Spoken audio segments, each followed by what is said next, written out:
Hey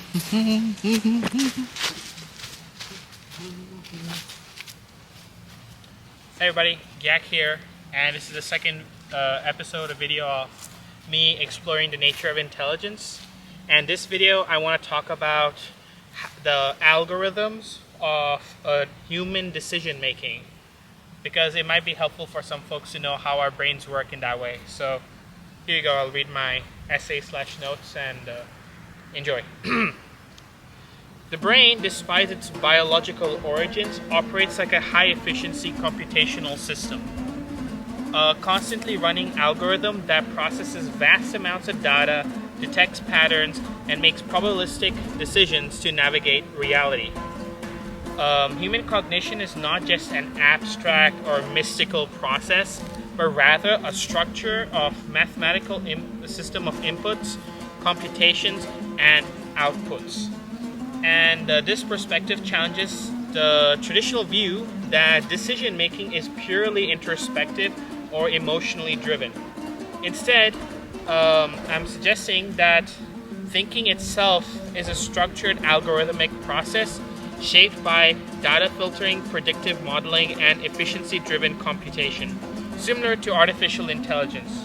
Thus, the critical question we're asking here is, if human intelligence is computational, then how does it compare to synthetic intelligences like AI, and what does this mean for the future of the nature of cognition? So let's look at the brain as a predictive machine first. At its core, the brain is not just a reactive organ, it's a predictive engine. Every decision we make is based on a calculated probability of outcomes drawn from past experiences and real-time data processing. This means that, 1, the brain does not passively receive information. It actively models the future, and the most choices that are made as a result are subconscious, as we discussed in the previous episode, before we rationalize them. And then errors in cognition often stem from incorrect predictions rather than a lack of logic. So, for example, when you catch a ball, your brain predicts its trajectory before it reaches to you. Or, like when you recognize a friend from a distance, you're not seeing every detail, but you're filling in the gaps based on probability. And also, when you make a snap judgment about a person, your brain isn't processing them objectively. It's comparing them to what patterns have already stored. So this predictive nature allows both, not only even humans, but even artificial intelligences to function efficiently. But it also means that all cognition is inherently biased, that is shaped by past experiences, cultural inputs, and environmental cues. So then, what is the computational formula of thought? So the concept of a universal decision-making algorithm suggests that intelligence follows a few sets of core principles. The first one being data collection. It detects similarities between past and present experiences. Probabilistic modeling. It calculates the likelihood of an outcome based on prior experiences. Pattern recognition. It detects similarities between the past and the present experiences. Efficiency optimization. It chooses the response that minimizes effort and maximizes reward. And then finally, feedback loops.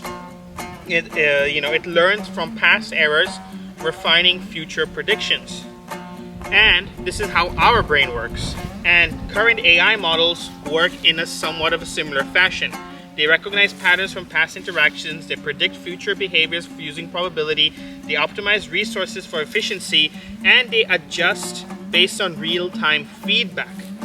Thus, it seems that both human and artificial intelligence at least share a foundation, of a computational structure. The difference lies in the nature of its inputs, the role of emotions, and the depth of unconscious processing, which in the previous video we established that current AI models lack. So, what are the strengths and weaknesses of a computational mind in the first place? And I would say that the strengths of algorithmic thinking is rapid decision making, error correction, and adaptability. These are pretty self-explanatory, right? However, the weaknesses, on the other hand, would be cognitive shortcuts leads to biases because the brain sacrifices accuracy for speed, making flawed predictions based on incomplete data. And heuristics can be exploited.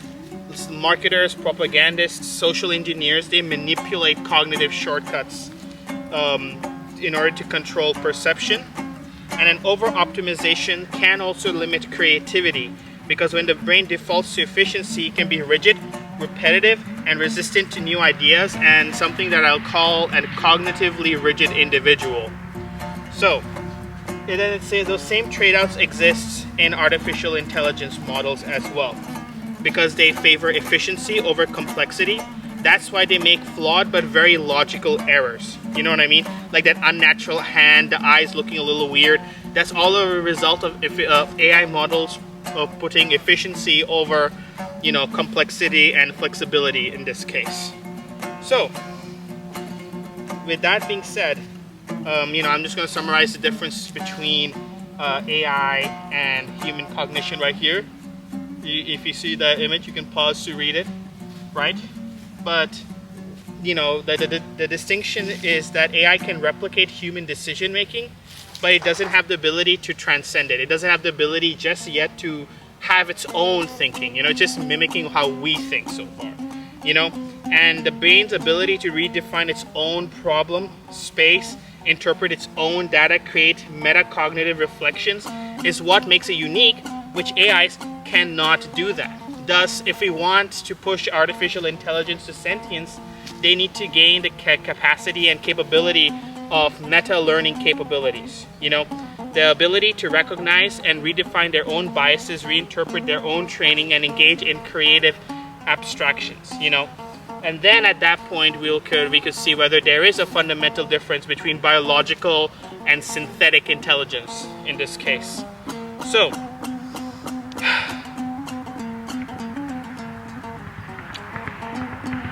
if cognition is computational, then intelligence, human or artificial, is not fixed. It can be optimized, enhanced, and reprogrammed. And this has several possibilities. We can cognitively commit to enhancement for humans. If the brain is a system, then it can be hacked, modified, or improved through neuroplasticity, the ability for your brain to create more connections, brain-computer interfaces, and cognitive training. And maybe future technology may allow for real-time decision augmentation, where AI enhances human cognition rather than replacing it. That will just lead to cyberpunk, I think. And the rise of hybrid intelligence, it could lead to human AI symbiosis, where cognitive intuition merges with synthetic efficiency. Once again, cyberpunk. And it could even reach the point that if AI reaches metacognitive awareness, it may surpass human intelligence, not just in computation, but also in its ability to redefine its own problem space.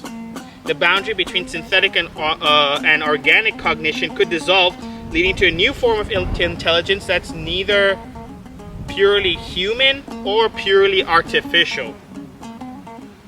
So in the end, if you're worried about all this cyberpunk stuff, I never played the game, by the way, I'm just saying, then I would say that we have at least until the end of the century till we are still chilling, because this is where humanity still has the edge. We have the ability to question our own assumptions. We can imagine possibilities beyond given data, and we can construct narratives, interpret meaning, and abstract beyond what is immediately observable. So, if we don't do these three things that may be the things that makes us human, then we're no better than ChatGPT, and that's why those mega corporations can replace us with the AIs. You feel me? So maybe, just maybe, we take advantage of this. I don't know. What do y'all think of this? Do you agree with the idea that thinking or the way how the brain works is just a computational algorithm? What role does God and spirituality play in this very scientific way of viewing things? you let me know down in the comments below. And if you stuck around, I really appreciate it. Bye-bye.